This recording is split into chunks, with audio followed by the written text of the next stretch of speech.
Hello, everybody, and welcome back to another episode of Dr. Movie. That's right, like you expect it to be something else. A show from me to you, but from my car.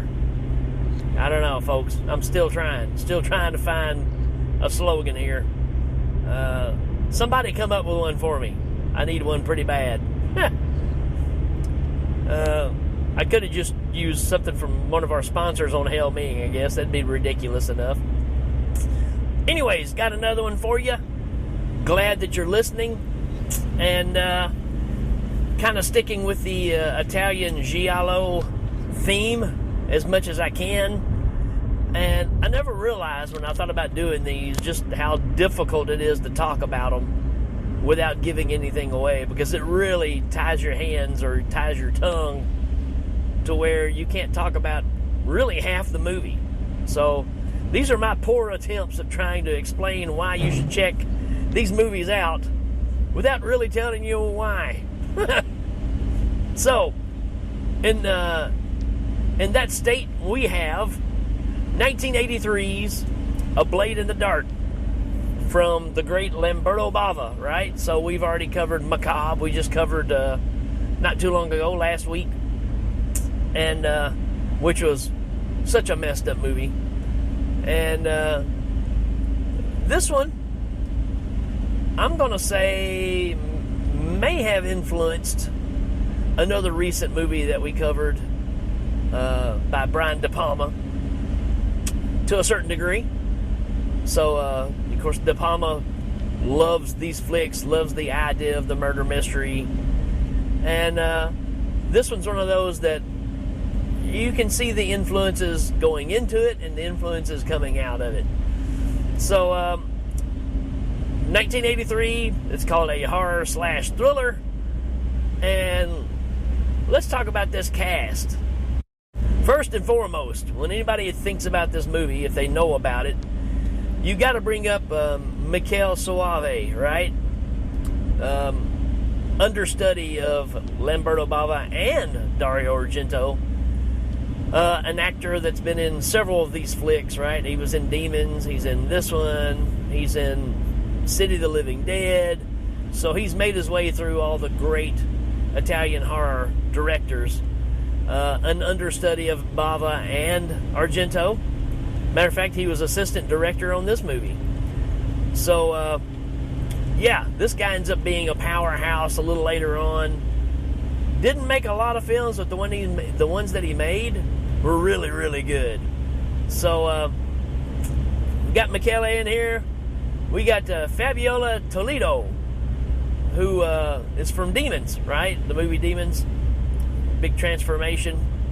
So, again, this movie is like a who's who from the Italian cinema world. This next name I'm going to screw up for sure. It's Andrea Acchipinti.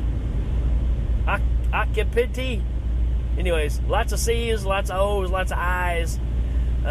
What you need to know is it's the guy from New York Ripper, right? So he's in this. And another thing, we've got Stanko from Macabre in here, the blind guy. You know, the guy that owned the hotel or whatever. Rented the room, the board. Yeah, he's in this too as the groundskeeper. So always good to see him in other stuff too. Good actor. So we'll give you the lowdown of this movie. It says, strange events and disappearances plague a composer as he scores a horror film in an Italian villa. So yeah, I don't know what it is, but we like to torture the musicians for some reason. We see that in several of these movies. And he's trying to write a theme for this movie, which when this movie kicks off, we see a scene where these three boys are playing. They're probably, 8 years old or so. And they throw a ball down this long stairway that leads down to the darkness. It's creepy looking. And they tell the other boy, which happens to be Bob, if you're an Italian horror fan. I've talked about Bob before in some of the other episodes, but he's kind of the kid you love to hate, right? He gets on everybody's nerves. And he has a a role in this one where he's the kid supposed to go down and get the ball, because if he's not, then you're a female, you're a female, you're a female. So that's the threat that they make to this kid, that if he doesn't go get the ball. And he goes down and you hear a scream, and all of a sudden you see the ball fly back up where the kids are, and it hits the wall, and it leaves a blood print on it, right? And while we're seeing this, it backs away and lets us know that this is a film that, this director's putting together, and our antagonist is there, and he's working on the score to go with it. Now, he works on the score through this entire movie, and I'm just going to say it's pretty much the Phantasm theme, just switched up a little bit. And, man, I've been missing out on a major gig if all you have to do is write this, 5-second segment of music that they use over and over and over in horror films. Shoot, I could have done that. But anyways, he works on this thing endlessly. And then one night while he's working, a lady shows up just out of the blue, ends up being one of the neighbors, comes over and talks about wanting to meet the new person. And this girl is full tilt crazy. I mean, she's hitting on the guy, all that kind of stuff. And there's already strange things starting to happen at this house that the musician's starting to notice. And but this lady comes in, like I said, starts hitting on him, and then she decides she needs to go to the restroom. And while she's in the restroom, our composer's back working on his music again. Bruno's working. And then when he stops, he's like, I wonder where she went. He goes, look for her, and can't find her anywhere. She's gone, right? What we don't know is she's being chased downstairs by a killer, and with an X-Acto knife. That's kind of the running thing here, this X-Acto knife, for quite a bit.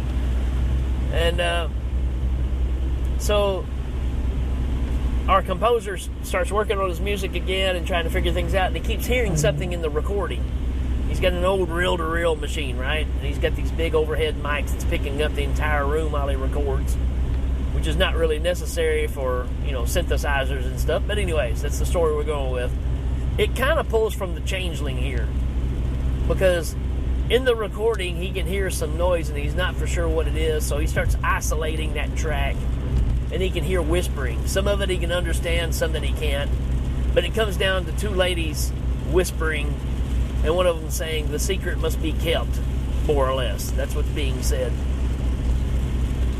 And obviously this led to the disappearance of this lady, actually the murder of this lady, right?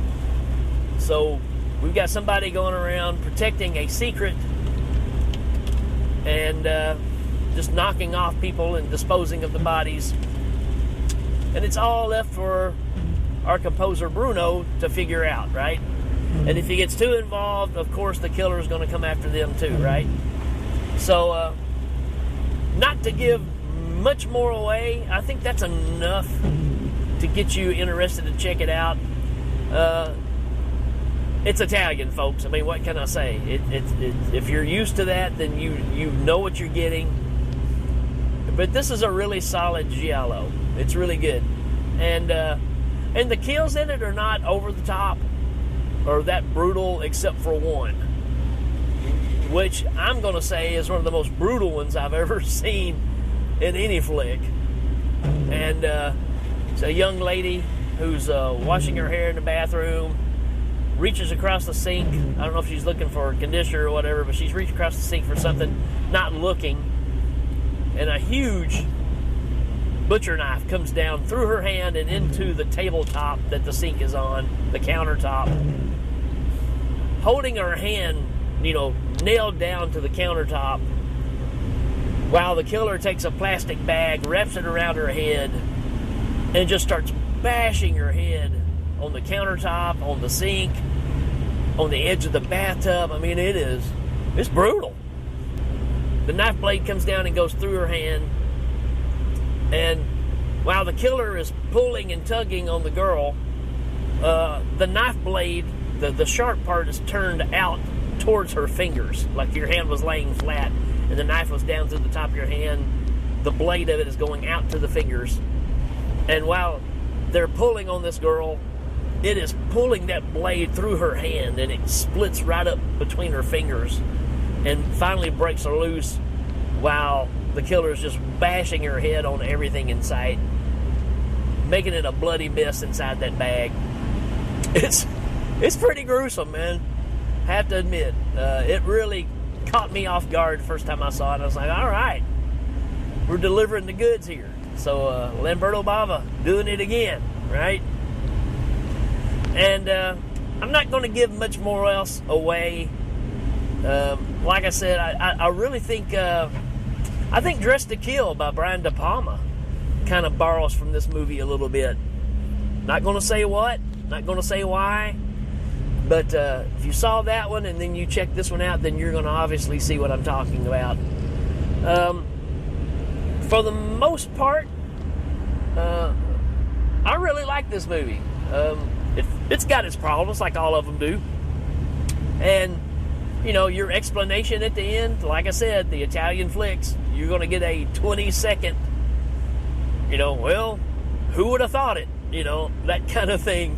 That's just how they do these. And, you know what? I'm okay with that. I'm totally okay with that. Because I think that's part of the Italian flair, again, of not wasting your time dragging out extra emotions and stuff. Just putting it on a platter, and there you go, right? I'm going to give this a 3 out of 5, which it could be a little higher.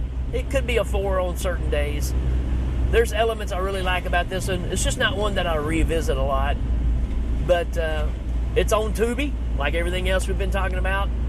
So hopefully you can take the time and check this one out and start your journey down the road of Giallo movies. And this is a really good one. So that's all I got on this one. Make sure you reach out and let me know if you have seen this movie, if you like this movie. And there's movies that you want me to cover. You can reach out to me on, obviously, Facebook, Twitter, Instagram, and also all these shows, all the Dr. Movie stuff falls under the Hail Ming moniker. So when you look it up on Spotify or anywhere else you're listening, it's under Hail Ming, and I'm okay with that too. This is a side show. I mean, Hail Ming will always be number one, but this is just a way for me to cover a lot of stuff that will never see the light of day on Hail Ming, because, you know, that's not what that format is for. So I think with this show, you're starting to really see where I come from as far as a movie fan. Yes, I watch a lot of not so great stuff, but I love it because they're showing you things just a little differently, or, you know, things that you're just not going to see anywhere else, or you're going to see things that are cheaply done that we see later on in other stuff. And these movies are the innovators of those things, and that's why I like going back and reviewing these. And these movies in particular, all these Giallos and stuff, these are not B-rate movies. These movies were pretty popular in the time that they came out. So that's something else to think about too, is that's just how much the genre has changed, which led up to the slasher craze that we have in this late 70s, early 80s, well, through all the 80s, 90s, and now, right? There is no Halloween, there is no Friday the 13th without these movies. And I like that. I like that aspect, and I like to enlighten people and make them see things that normally they would just skip over because it doesn't have Jason in it, right? I think if you like those movies, then there's elements of these that you're going to love too, because it's still the same thing, right? To a certain degree. These are just a bit more intelligent. Oops, did I say that? It makes you think more, right? Friday the 13th, all the slasher flicks, they're entertainment flicks, right? These you have to kind of think because you're trying to figure out who's doing all this stuff, right? So there you go, folks. That's it for this one. Hope you check it out. Lamberto Bava. It's really hard to go wrong with him. I mean, he's made a lot of good ones. So that's it for this one, folks. We will check you later.